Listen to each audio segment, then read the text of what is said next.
Shalom frères et sœurs, je crois par la grâce de Jésus que vous allez tous bien. Aujourd'hui, nous allons commencer une étude sur un thème, la dîme.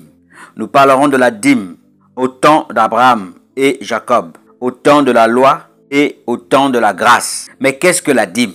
Le mot dîme veut dire dixième partie. Lisons Genèse chapitre 14, le verset 17 à 20. La Bible dit: après qu'Abraham fut revenu vainqueur de Kedorlaomer et des rois qui étaient avec lui, le roi de Sodome sortit à sa rencontre dans la vallée de Chavé, qui est la vallée du roi. Melchisédek, roi de Salem, fit apporter du pain et du vin. Il était sacrificateur du Dieu Très-Haut. Il bénit Abraham et dit: béni soit Abraham par le Dieu Très-Haut, Maître du ciel et de la terre. Béni soit le Dieu Très-Haut qui a livré tes ennemis entre tes mains. Et Abraham lui donna la dîme de tout. Et Abraham lui donna la dîme de tout. Le mot dîme est employé pour la première fois dans la Bible en Genèse chapitre 14, le verset 20. En ce temps-là, la dîme était volontaire. En effet, la loi cérémonielle et sociale d'Israël n'était pas encore instituée. Abraham a donc donné la dîme de son propre chef. Mais la Bible nous dit qu'Abraham a donné la dîme à Melchisédek.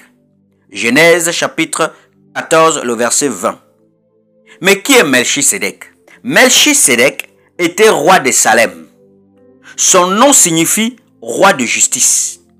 Il était sacrificateur du Dieu Très-Haut. Genèse chapitre 14, le verset 18.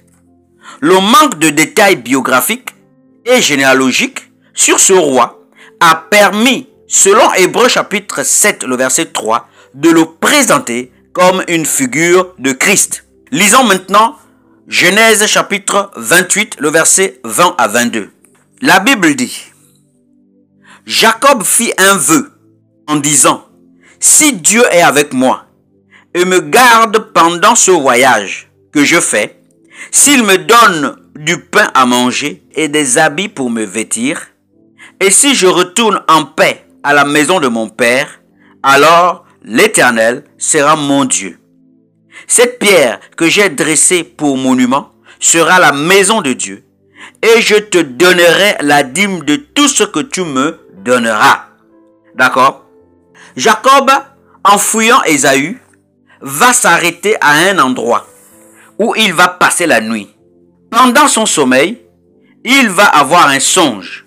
Nous le voyons dans le livre de Genèse 28, le verset 10 à 19. C'est donc à son réveil, il va faire un vœu à Dieu. Par le vœu que Jacob a fait, on comprend que la dîme était déjà connue et pratiquée volontairement. La dîme, à cette époque, était la manifestation de la reconnaissance des bienfaits de Dieu dans la vie du donateur. Abraham a donné la dîme après sa victoire sur Kedorlaomer et les rois qui étaient avec lui. Donc, les rois qui étaient avec Kedorlaomer. Jacob, à son tour, va faire un vœu de donner la dîme à Dieu après plusieurs conditions.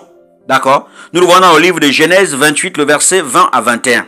Donc, on peut retenir que la dîme était connue et pratiquée avant Moïse. Cette dîme était volontaire. Celui qui donnait la dîme à Dieu reconnaissait les bienfaits de Dieu dans sa vie. Que le nom de Yahushua soit béni. Nous venons de voir la dîme au temps de Abraham et Jacob. Soyez fortifiés, frères et sœurs. Nous verrons prochainement la dîme au temps de la loi. Que le nom de Yahushua soit béni.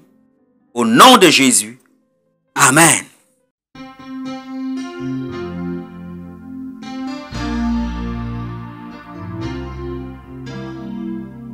Dieu a une armée qui se lève